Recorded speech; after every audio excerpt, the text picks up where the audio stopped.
Boa tarde, meus amigos. Hoje eu gostaria de participar para vocês uma ideia, um projeto que nós pretendemos levar avante com a ajuda de Deus, do Cristo Jesus e da espiritualidade. Pretendemos, junto com alguns amigos, após uma ideia, uma intuição muito sucinta de minha esposa, já que estamos distanciados uns dos outros por esse momento que passamos, e como estávamos, acostumados às nossas reuniões, aos nossos estudos doutrinários, ao estudo do ESD, ao estudo aprofundado da doutrina espírita, que vem participando já há uns 15 anos, estudando o Evangelho de uma forma mais assídua e às vezes dando o meu humilde contributo como coordenador desses estudos, em várias casas. Então nós tivemos a ideia de estudar, fazermos uma leitura comentada, muito breve, em vídeos curtos, de no máximo 20 minutos, da obra que nós conhecemos como Coleção Fonte Viva, psicografada por Francisco Cândido Xavier, pelo Espírito que é o seu mentor, Emmanuel. Essa obra é composta de 5 livros. O primeiro deles foi publicado em 1948, que é o livro Caminho, Verdade e Vida. A segunda obra, publicada em 1950, é o livro Pão Nosso. A terceira obra, publicada em 1952, é o livro Vinha de Luz. A quarta, publicada em 1956, é a que traz o título da coleção Fonte Viva. Por que Fonte Viva? Quem é a nossa fonte viva? É Jesus, é o Cristo. E a última, publicada então em 1978, a última coletânea que foi feita, o livro Ceifa de Luz. Qual a característica dessa obra? Todos nós, mesmo os mais estudiosos do Evangelho, por mais que estudemos, refletimos, pensamos, a cada vez que lemos o Evangelho, as dúvidas aumentam, as reflexões aumentam, e sempre nós vemos nessas reflexões, nessas novas leituras, nessas releituras, nós enxergamos cada vez mais a sublimidade dos ensinos de Jesus, o que ele nos traz. Mas, em muitas vezes, no aspecto filosófico, teológico, social, econômico, histórico, nos faltam muitos detalhes. O Evangelho que eu faço meus estudos, que é o Evangelho, esse Evangelho, a Bíblia do Peregrino, traduzida e comentada por Alonso Scheikel, um grande pensador espanhol, um grande filósofo e teólogo espanhol. Uma das melhores traduções comentadas, como temos também a Bíblia de Jerusalém, a tradução ecumênica do Brasil, temos também a tradução de Russell Champlin, temos a tradução, por enquanto, ainda não completa, de Haroldo Dutra Dias. Mas nos faltam muitos detalhes, já que não podemos nos comparar a esses grandes estudiosos. Então, nossos estudos são limitados. E às vezes, como nós espíritas que somos, nós queremos buscar mais recursos, não só para entender o Evangelho de Jesus, mas como ter uma melhor compreensão do Evangelho do Cristo à luz da doutrina espírita. Então, o que caracteriza essas obras que é de fundamental importância? Que para mim, que as leio, eu começo no Pão Nosso, quando chego no final volto, e assim eu tenho feito já há alguns anos, sempre em paralelo com o Evangelho e com o apoio de grandes irmãos da doutrina espírita, estudiosos e teólogos. Nós temos aí o Haroldo Dutra Dias, o José Celestino, o Chaves de Belo Horizonte e muitos outros ícones estudiosos da doutrina e também de outras confissões religiosas, que trazem grande contributo para o entendimento do Evangelho. Mas especificamente essa coleção, a amplidão que Emmanuel nos dá é um contributo enorme para que nós possamos crescer no entendimento da doutrina, para fazer a nossa parte, buscarmos nós mesmos o entendimento da doutrina e passar daí a darmos o contributo na nossa casa, na casa que trabalhamos, no nosso lar, no cotidiano, no nosso trabalho, não expondo e passando esses ensinos aleatoriamente, não. Podendo fazer uma releitura do meio que vivemos e aí, de uma forma mais parcimoniosa, equilibrada, sensata, agirmos com mais passividade, com mais compreensão nos assuntos que nos envolvem do dia a dia. E é interessante, esses livros, com exceção do Ceifa de Luz, que ele é apenas 65 lições, os demais, eles têm, cada um, 180 lições. Ali, Emmanuel tira, através de versículos completos, ou fragmentos de versículos do Evangelho, e ele explica de uma forma maravilhosa. Nos abre, nos amplia, nos dá uma condição enorme de ter o entendimento de Jesus, à luz da cristandade. Todos têm condições de compreender, mas também dá uma amplidão de conhecimento daquilo que nós aprendemos nas obras básicas e outras obras de espíritos de luz que contribuem com tantos médiuns também que recebem e que nos trazem muita luz em suas obras. Então são 180 capítulos em cada livro. Faremos um a cada vídeo, possivelmente 2 por semana. Por que 180? Chico já fez um comentário sobre isso, dizendo 180 graus, fazendo uma analogia, né? É uma linguagem figurada, que representativamente o Êxodo significa o caminho da errância humana, quando o homem caminha, então, quando fez a escolha para o mundo material, na simbologia da queda, o homem foi se distanciando de Deus. Então agora ele tem que fazer uma conversão de 180 graus, para que ele possa então voltar a olhar de frente para Deus, através do Cristo, que é o caminho, a verdade e a vida, daí o primeiro livro, nós nos esforçarmos e termos o entendimento suficiente e a compreensão necessária para começarmos a refazer esse caminho de retorno a Deus. Esse caminho de retorno a filhos do Pai. Filhos legítimos e não mais servos do mundo material. São lições belíssimas. Emmanuel, como nós temos em exemplo, nas obras da coleção André Luiz, os 13 livros, né, da série André Luiz, Emmanuel faz ali em cada um uma introdução. Como diz o Haroldo, cada introdução de cada livro da série André Luiz dá um congresso. Tem assunto para fazermos um congresso. Daí a magnitude de Emmanuel nos seus ensinamentos. Um grande teólogo, filósofo, ou seja, um espírito que habitou esse plano e retornou ao plano espiritual, ampliando os seus conhecimentos, mas todos os ensinos de Emmanuel são embasados em Jesus, no amor do Cristo.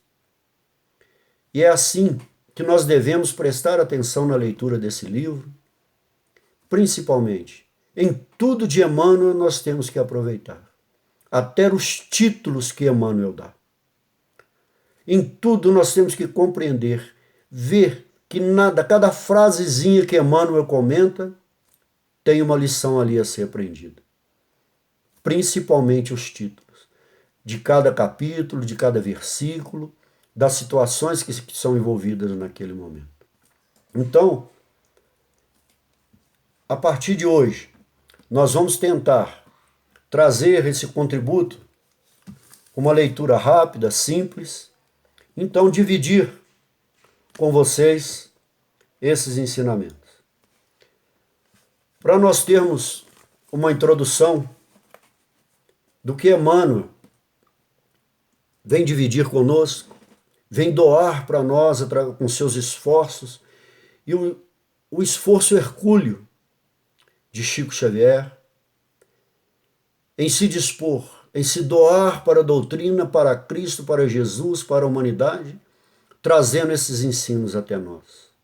Nós temos que agradecer muito a esses irmãos, que o único objetivo que eles tiveram não foi, em nenhum momento, nenhum deles se atribui a condição de protagonista de nada. O protagonista é Jesus. Eles se encaram, se portam, e tudo que eles nos trazem é oriundo do Cristo. Em nenhum momento eles personificam suas interpretações, suas lições em si mesmos. Tudo provém da espiritualidade maior e é orientado por Jesus. Emmanuel, então, na introdução do primeiro livro, que é o Caminho, Verdade e Vida, ele vai nos comentar sobre a interpretação dos textos sagrados, pois esse é o objetivo. E ele vai fazer a primeira alusão nessa introdução, e a partir daí nós entraremos na lição número 1. Ele vai abordar, vai comentar então a segunda carta de Pedro, capítulo 1, versículo 20. Diz Pedro assim: sabendo primeiramente isto, que nenhuma profecia da Escritura é de particular interpretação. Por isso que na doutrina espírita, todos esses grandes vultos do cristianismo espírita e do cristianismo de Jesus, em nada eles trazem para si o mérito de suas interpretações, o mérito de seus estudos, de suas mensagens. Mas nós também temos o direito de entender que é de particular interpretação. Então, seja qualquer vinculação religiosa, qualquer confissão religiosa, qualquer credo, tem o direito de interpretar. Agora, temos que permanecer impreterivelmente com Jesus. Não podemos tirar Jesus como o protagonista, o principal representante que trouxe a vontade de Deus expressa na palavra. Então, Emmanuel vai explicar o que Pedro bem diz, porque muitos, mesmo na época de Pedro, os doutos, aqueles que primeiramente ou primariamente se converteram ao cristianismo, com ainda os seus pensamentos pretéritos, tentaram personalizar em si e dogmatizar em si uma possível pertença às interpretações e ao entendimento do Evangelho de Jesus. E esse entendimento tem que ser universal, porque ele está aberto a todas as consciências humanas. Então diz Emmanuel começando: Jesus é o caminho, a verdade e a vida. Sua luz imperecível brilha sobre os milênios terrestres, como o verbo do princípio, penetrando o mundo há quase 20 séculos. Aqui não é penetrando o mundo, somente o mundo terra, o nosso globo, o nosso orbe, penetrando as consciências dos espíritos que aqui habitam. Lutas sanguinárias, guerras de extermínio, calamidades sociais não lhe modificaram um tio nas palavras que se atualizam. Tudo que ele enfrentou, em nenhum momento ele mudou em nada um tio, uma vírgula da palavra, ou seja, da vontade de Deus. Por isso ele diz que era um com o Pai. Cada vez mais, com a evolução multiforme da Terra. Cada continente, cada povo, cada cultura, com seus valores, os seus princípios, evoluem conforme o seu entendimento, mas todos convergindo para Cristo, para um pensamento sublimado em direção a Deus. Tempestades de sangue e lágrimas nada mais fizeram que avivar-lhe a grandeza. Entretanto, sempre tardios no aproveitamento das oportunidades preciosas. Muitas vezes, no curso das existências renovadas, temos desprezado o caminho, indiferentes ante os patrimônios da verdade da vida. Ou seja, quando não podemos personificar em nós e quando a nossa vontade não é seguida por outros, não é entendida por outros, nós então abdicamos do caminho de Jesus. Quando essa forma de encarar, de enfrentar a transformação que Jesus nos sugere e exige de nós, também nós abdicamos, porque não queremos sair da nossa condição de até então. Preferimos permanecer estagnados, com os corações endurecidos. O Senhor, contudo, nunca nos deixou desamparados. Jamais ficaremos. Jamais ficaremos. Porque Jesus nunca sequer foi. Ele apenas retornou à sua condição, por natureza e condição. Cada dia reforma os títulos de tolerância para com as nossas dívidas. Todavia, é de nosso próprio interesse levantar o padrão da vontade, estabelecer disciplinas para uso pessoal, reeducar a nós mesmos ao contato do Mestre Divino. Ele é o amigo generoso, mas tantas vezes lhe olvidamos o conselho que somos suscetíveis de atingir obscuras zonas de adiamento indefinível, de modo de nossa iluminação interior para a vida eterna. No propósito de valorizar o ensejo de serviço, organizamos esse humilde trabalho interpretativo, sem qualquer pretensão de exegese. Concatenamos apenas modesto conjunto de páginas soltas destinadas a meditações comuns.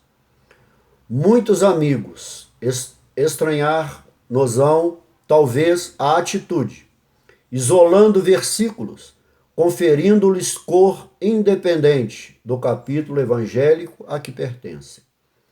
Em certas passagens, extraímos daí somente frases pequeninas, proporcionando-lhes fisionomia especial. E em determinadas circunstâncias, as nossas considerações desvaliosas parecem contrariar as disposições do capítulo em que se inspiram. Assim procedemos, porém, ponderando que, num colar de pérolas, cada qual tem um valor específico e que, no imenso conjunto de ensinamentos da Boa Nova, cada conceito do Cristo ou de seus colaboradores diretos adapta-se a determinada situação do espírito nas estradas da vida. A lição do mestre, além disso, não constitui tão somente um impositivo para os místeres da adoração. O evangelho não se reduz a breviário para genuflexório, meramente ajoelharmos e ficarmos adorando e cultuando. É roteiro imprescindível para a legislação e administração, para o serviço e para a obediência.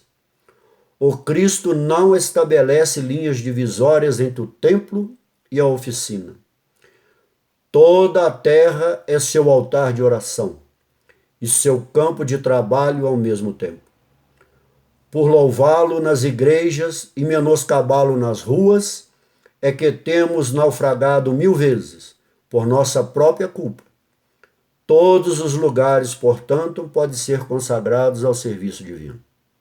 Muitos discípulos, nas várias escolas cristãs, entregaram-se a perquisições teológicas, transformando os ensinos do Senhor em relíquia morta de altares de pedras. No entanto, espera o Cristo. Venhamos todos a converter-lhe o evangelho de amor e sabedoria em companheiro da prece, em livro escolar, no aprendizado de cada dia, em fonte inspiradora de nossas mais humildes ações no trabalho comum e em código de boas maneiras no intercâmbio fraternal. Embora esclareça nossos singelos objetivos, de boas maneiras, noto antecipadamente ampla perplexidade neste ou naquele grupo de crentes. Que fazer? É uma pergunta. Temos imensas distâncias a vencer no caminho para adquirir a verdade e a vida na sua significação integral. Compreendemos o respeito devido ao Cristo, mas pela própria exemplificação do Mestre. Sabemos que o labor do aprendizado fiel constitui-se de adoração e trabalho, de oração e esforço próprio. Quanto ao mais, consola-nos reconhecer que os textos sagrados são dádivas do Pai a todos os seus filhos, e por isso mesmo aqui nos reportamos às palavras sábias de Simão Pedro, sabendo primeiramente isto, que nenhuma profecia da Escritura é de propriedade particular, de particular interpretação. Pedro Leopoldo, 2 de setembro de 1948. A introdução, meus irmãos, é um pouco longa, por isso fizemos uma leitura sem abordagens mais específicas ou com uma reflexão mais ampla. Mas a partir da lição 1, são lições mais curtas que vai nos possibilitar um breve comentário e assim temos um entendimento maior com a ajuda desses espíritos, desses irmãos da luz que tanto tenta a todos os momentos, pela via da intuição, da inspiração, assim como nossos anjos guardiões, nossos mentores espirituais, aos nossos irmãos que estão no plano maior, em espírito, classificado como qualquer um os coloca, mas que estão trabalhando na seara de Jesus como missionários, para o bem e para a universalização do amor. Queira Deus que nós tenhamos força, saúde, paz e uma união entre todos nós para levarmos esse projeto ao fim. Muito obrigado, saúde e paz a todos, até a próxima.